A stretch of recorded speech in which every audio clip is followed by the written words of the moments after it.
Con este vídeo comenzamos el módulo de JavaScript. Es un módulo extenso con 24 vídeos y con estos bloques. El primero tiene 4 vídeos y describe los elementos más importantes del lenguaje.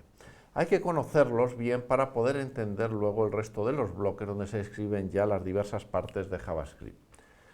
Aquí tenemos los 3 tipos primitivos principales del lenguaje: números, strings y booleanos. Pasamos a continuación a describir las sentencias con las cuales se construyen los programas. Continuamos con funciones, un elemento importantísimo porque JavaScript es un lenguaje funcional y casi todo se construye a través de funciones, como veremos. Pasamos a los elementos estructurados, objetos y arrays, que se serializan en formato JSON para enviarlos a través de líneas de comunicaciones o guardarlos en ficheros, porque esos strings pueden luego utilizarse para reconstruir los objetos primitivos. Después vienen los elementos que permiten estructurar grandes programas de una forma eficaz, como ámbitos, cierres, espacios de nombres, clases y herencia. Pasamos a las expresiones regulares, un mecanismo muy especializado para procesar strings, que solo deben conocer los que se dediquen a estos temas. Aquí tenemos cómo se ejecutan los programas JavaScript. JavaScript es un lenguaje orientado a eventos, por eso tenemos la forma en que podemos atender a los diversos eventos del lenguaje, incluso cómo ordenar la ejecución de funciones y eventos a lo largo del tiempo. Pasamos al modo estricto, un modo muy importante porque JavaScript se diseñó con algunas partes no demasiado bien diseñadas, y en JavaScript 5 se introdujo el modo estricto que evitaba el uso de estas partes. Hoy día se recomienda trabajar siempre en modo estricto, como veremos. A continuación vemos los módulos que permiten, como su nombre dice, diseñar programas modulares, algo absolutamente necesario en el mundo de diseño de software de hoy, que va junto con NPM. El sistema de paquetes de Node, que hoy día es el sistema de paquetes de JavaScript, porque es un ecosistema a través del cual se publican todos los paquetes. No es un tema propio del lenguaje, sino que es más bien ingeniería de software, pero está muy relacionado con los módulos y por eso lo hemos incluido aquí. Y por último tenemos los interfaces tanto con el navegador como con el servidor, que son especiales. JavaScript tiene una parte común, que es ECMAScript 2.6.2, y luego tiene lo que es el interfaz con el entorno, que es diferente en el navegador y en el servidor. Empecemos a ver los elementos principales de JavaScript. JavaScript es un lenguaje creado por Brendan Eich en 1995 para animar páginas web cuando estaba en la empresa Netscape. Netscape era la empresa más exitosa de Internet que había sacado el navegador Netscape, que dominaba el acceso al web y a Internet, por tanto. JavaScript es un lenguaje que sigue la norma ECMA 2.6.2 que publica la European Computer Manufacturing Association. ECMAScript y JavaScript significa lo mismo. Quizá ECMAScript hace un poco más de énfasis en que algo es conforme a la norma, porque en los primeros momentos había navegadores que no la seguían totalmente. Las primeras versiones de la norma se publican en estos años en plena guerra del navegador, cuando Microsoft intentaba quitar la hegemonía de acceso a Internet a Netscape, cosa que consigue en pocos años. Crea JScript, que es una versión muy parecida a JavaScript pero incompatible, en el 97 también, lo mismo que Macromedia, que publica Flash, que tarda un poco más en consolidarse, pero también tiene su momento de gloria en los años 2000. En aquellos años, Microsoft dominaba la escena e imponía sus normas, por lo que los organismos de normalización cada vez tenían menos importancia. Un pequeño grupo de empresas, que todas eran muy pequeñas, aunque parezca mentira, como Apple, que no era lo que soy, la Fundación Mozilla y la empresa Opera en Noruega, crean el WhatVG para crear una nueva plataforma basada en HTML, CSS y JavaScript, que denominan HTML5, porque corresponden a las normas 5 de HTML y JavaScript y a la versión 3 de CSS. Estos pequeños Davids que se enfrentan a Microsoft, que era el Goliath, acaban imponiéndose porque poco a poco el resto de la industria se va uniendo con ellos. Google se une a los pocos años. Apple había publicado Safari en 2003, Mozilla en 2004, Google saca Chrome en 2008, que es un boom porque es muy eficiente. Incluso Microsoft tiene que acabarse uniendo cuando toda la industria se decanta por la plataforma HTML5. Son unos componentes fundamentales de la plataforma web de hoy. En 2009, un investigador, Ryan Dahl, que se hartó de hacer su tesis doctoral y se fue a Sudamérica a hacer webs, publica un entorno de generación de aplicaciones de servidor basado en JavaScript que reutiliza el intérprete V8 de Chrome. Es un entorno muy eficaz que encima incluye módulos, los módulos como JS, que era una de las deficiencias de JavaScript, y tiene un éxito brutal. En pocos meses se descargan millones de versiones de GitHub. Y a partir de ese momento ya JavaScript no solo domina el navegador, sino que también se puede utilizar para el desarrollo de aplicaciones de servidor. Y comienza a convertirse en uno de los lenguajes más importantes de Internet, si no el más importante. Mejoras que ya se habían propuesto en JavaScript 4 y que fueron descartadas por ser demasiado radicales, comienzan además a introducirse en el lenguaje. Y en 2015 se publica la versión 6 de la norma, ECMAScript 6, que introduce cambios muy sustanciales que mejoran muchísimo el lenguaje. Y a partir de ese año se genera una versión cada año con mejoras adicionales. Y convierten a JavaScript en un lenguaje que permite hacer un diseño totalmente profesional y eficaz de JavaScript, cuando se trabaja solo con él, lo que se denomina vanilla JavaScript, que es la no utilización de librerías como jQuery, que anteriormente era una necesidad. Nosotros vamos a identificar las mejoras de ECMAScript 6 con ECMAScript 6 Plus, en los sitios donde las veamos.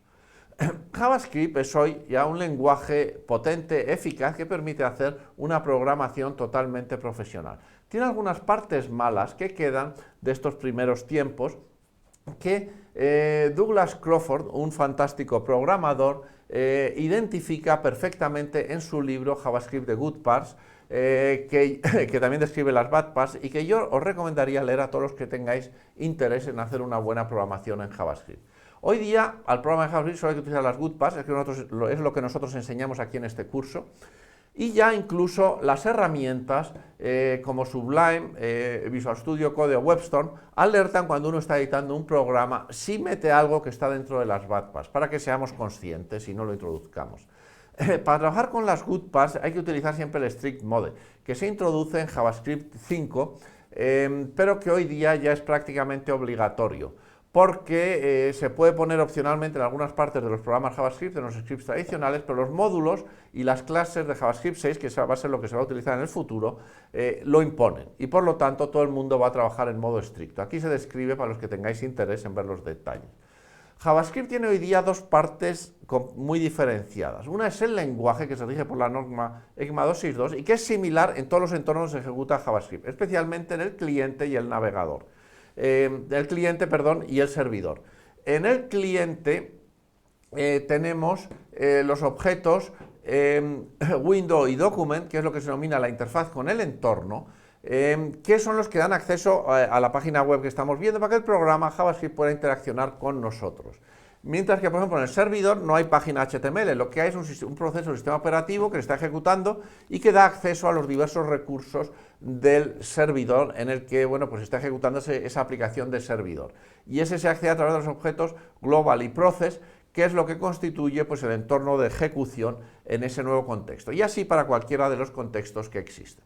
Por último, tenemos aquí una serie de enlaces para los que estéis más interesados, indicando unos pues, que son más extensos, pero quizá difíciles, otros más recomendados para principiantes, una pequeña historia, que os permitirán ampliar lo que vamos a ver en este curso. Veamos las características del lenguaje. Es un lenguaje interpretado, que significa que las instrucciones se van ejecutando a medida que el intérprete las va leyendo del programa fuente. Las sentencias, las instrucciones, deben finalizarse siempre o bien con un punto y coma o con un retorno de línea, con una nueva línea. Aunque esto es una de las deficiencias y hoy día se recomienda que se finalice con ambos a la vez, con punto y coma y retorno de línea. Los comentarios pueden ser monolínea o multilínea, como en cualquier lenguaje, y tienen esta sintaxis de aquí. La sintaxis de nombres es case sensitive, donde se diferencian mayúsculas de minúsculas y por eso esos nombres de aquí son diferentes de estos de aquí. El tipado es débil, en el sentido de que variables y parámetros de funciones pueden contener cualquier tipo de valor, como muestra este ejemplo. Aquí tenemos la variable x, que se asigna un número, luego un string, luego el indefinido e incluso una función, porque JavaScript es un lenguaje funcional, donde las funciones son elementos de primer orden en el lenguaje que se pueden guardar en variables o pasar como parámetros de funciones. Desde JavaScript 6 en 2015 también soporta módulos, lo que se denominan módulos ECMAScript, que crean ámbitos de nombres aislados que se conectan con sentencias de import-export, como en cualquier lenguaje de tipo modular. Tiene una herencia basada en prototipos que crea lo que se denomina un tipado de patos, que no es un tipado, digamos, no es una herencia, no es una orientación a objetos de las rigurosas, sino que es simulada utilizando los objetos de JavaScript que heredan métodos de un prototipo. En JavaScript 6 se añade una sintaxis para definir clases, tipo de las que existen en lenguajes orientados a objetos, pero esta es simplemente azúcar sintáctico para hacer lo mismo que se hacía antes, de una forma más parecida a cómo se hacen los lenguajes orientados a objetos. El modelo de ejecución es orientado a eventos, que son atendidos por funciones. Estas funciones que atienden a los eventos se denominan manejadores, listeners o callbacks, y la ejecución de un programa en JavaScript es el entrelazamiento de muchas funciones que atienden a eventos. Por eso la concurrencia en el lenguaje hay que verla de esta forma. Eso lo hace muy eficiente, pero es un poco atípico dentro de lo que es la programación concurrente.